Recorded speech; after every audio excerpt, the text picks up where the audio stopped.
Bem-vindos ao canal do Noca. Nossos militares estão estupefatos com a notícia.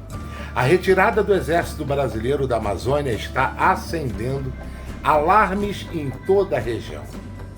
Mas por quê? Qual o objetivo em desguarnecer uma área tão importante e ameaçada?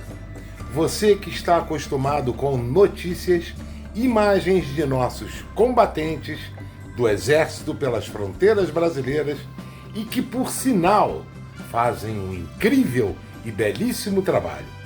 Prepare-se para uma revelação que pode mudar tudo o que você sabe sobre a Amazônia e suas fronteiras. Poderia isso ser uma abertura para o regime de Nicolás Maduro com suas ameaças de invasão sobre o território da Guiana?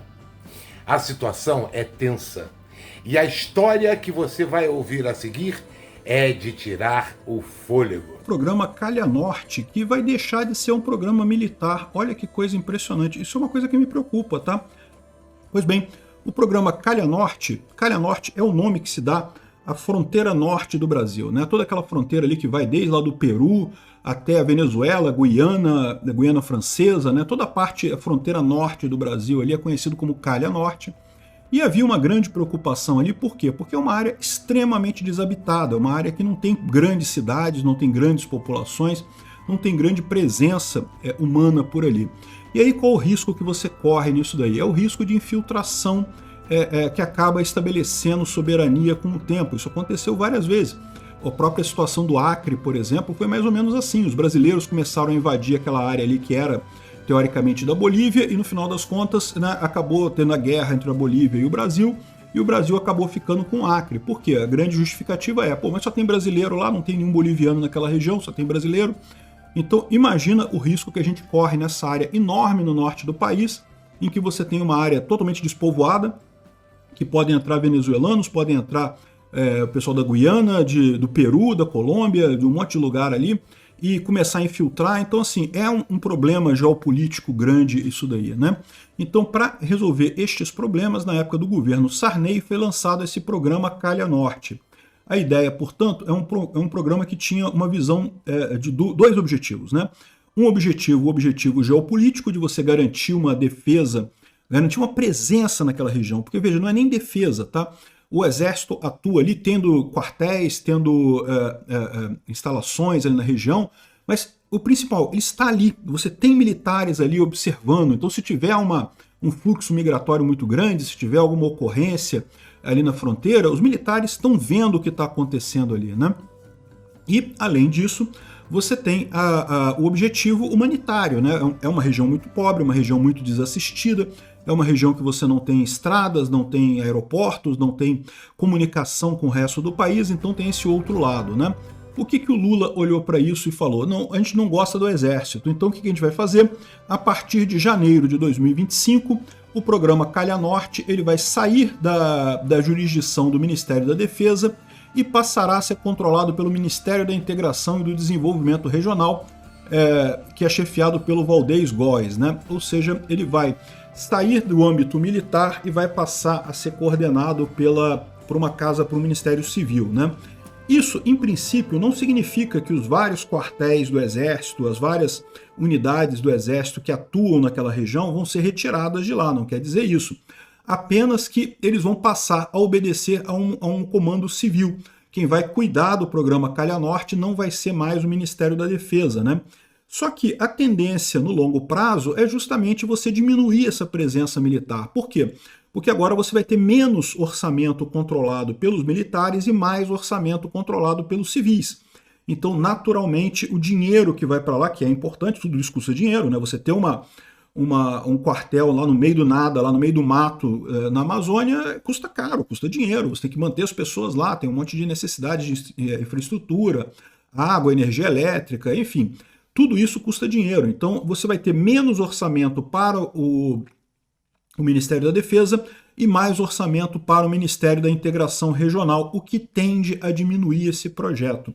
Então, de novo, não é que vai chegar 25 de janeiro, o Exército vai fechar todos os quartéis na fronteira norte e vai sair de lá. Não é isso que vai acontecer. Vai continuar tudo do jeito que está acontecendo hoje, só muda a gestão, Só que a expectativa é que você tenha cada vez menos dinheiro rolando nisso daí, ou seja, cada vez menos você vai ter dinheiro para as operações militares, né? Vocês têm que proteger as fronteiras, é uma área desabitada, é uma área que não tem ninguém ali, né? Alguém de outro país pode entrar e pode ficar ali e nunca que vai ser descoberto porque é uma área muito escassa, né? Muito pouco povoada. Agora, olha a explicação por que não precisa mais disso. Essa teoria padecia de inconsistência em certa medida supridas pelos conflitos que envolvem Venezuela, Guiana, Colômbia e Bolívia.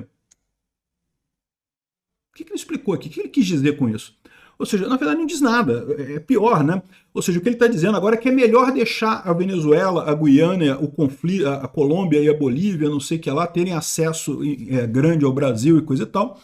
E, de novo, isso é uma coisa que me preocupa, tá? Porque eu falo para vocês, né, que não importa, porque todo mundo é amigo do Lula, então não tem problema, não precisa de segurança na fronteira nossa, né? Isso aqui realmente me deixa preocupado. Lembrando que para invadir a Guiana por terra, Venezuela teria que passar pelo território brasileiro e outra alternativa seria uma ação aeronaval. Mas com riscos operacionais maiores para Nicolás Maduro e seu país. Parece um cenário de um trailer de filme internacional. O exército brasileiro estaria deixando áreas estratégicas na Amazônia? E o que isso pode significar para as explosões entre a Venezuela de Nicolás Maduro e a Guiana, onde se disputa o território do Essequibo? Com o avanço do projeto Calha Norte, rumores se espalharam.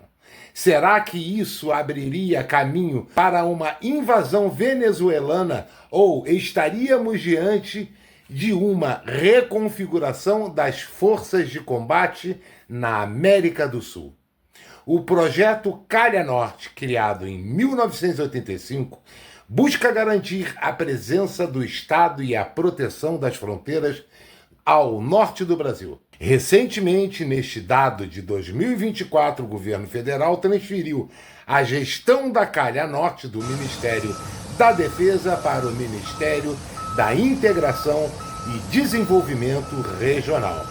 Essa transferência, agendada para se consolidar em 2025, marca uma nova fase onde as atividades civis e de infraestrutura vão se tornar o foco, com o Exército mantendo apenas um apoio secundário.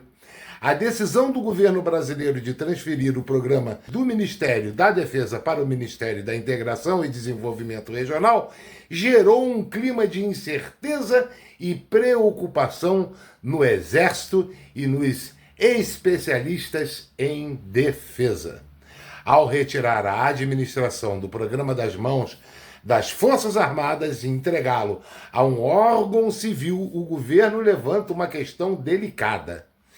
Quem estará à altura da tarefa de proteger e desenvolver as áreas mais remotas e estratégicas da Amazônia, se não as Forças Armadas? Acho um profundo erro do governo brasileiro retirar esse Calha Norte do Ministério da Defesa e transferi-lo para o Ministério da Integração Regional. Esse programa Calha Norte tem um sentido de segurança nacional, de defesa nacional. O programa visa o adensamento da população na fronteira, da atividade econômica, da infraestrutura, da logística, construção de aeroporto, esse Sistema Nacional de Vigilância de Fronteira que é o CISFRON. Tudo isso está dentro do Calha Norte, que é a vivificação das fronteiras com o objetivo da segurança nacional e da defesa nacional. E agora, sem uma justificativa, ou pelo menos que eu tenha visto, se transfere esse programa, fragilizando, inclusive, as atribuições do Ministério da Defesa. Numa área onde a criminalidade transfronteiriça cresce muito, acho um profundo erro do governo brasileiro. A decisão do governo brasileiro de transferir o programa Calha Norte do Ministério da Defesa para o Ministério da Integração e Desenvolvimento Regional gerou um clima de incerteza e preocupação no Exército e especialistas em defesa. Ao retirar a administração do programa das mãos das Forças Armadas e entregar para um órgão civil, o governo levanta uma questão delicada. quem estará à altura de proteger e desenvolver as áreas mais remotas e estratégicas da Amazônia, se não as Forças Armadas? Desde sua criação em 1985, o programa Calha Norte não se limitou a levar infraestrutura e desenvolvimento para as regiões distantes. Ele sempre esteve atrelado à segurança nacional e à preservação da soberania brasileira. Em uma região que enfrenta constantes ameaças de atividades ilegais e que demanda vigilância constante, esse era um papel exercido com excelência pelas Forças Armadas, em grande parte pelo Exército Brasileiro, que possuem uma experiência inigualável das necessidades da Amazônia e nas operações de defesa. A justificativa apresentada pelo ministro da Integração e Desenvolvimento Regional, Valdez Góes, para a transição focada no desenvolvimento regional, desconsidera a função essencial que o Exército desempenha. E essa decisão do governo de transferir o programa de defesa para outro ministério parece ter agradado a Maduro, que já retirou a postagem de ameaça a Lula.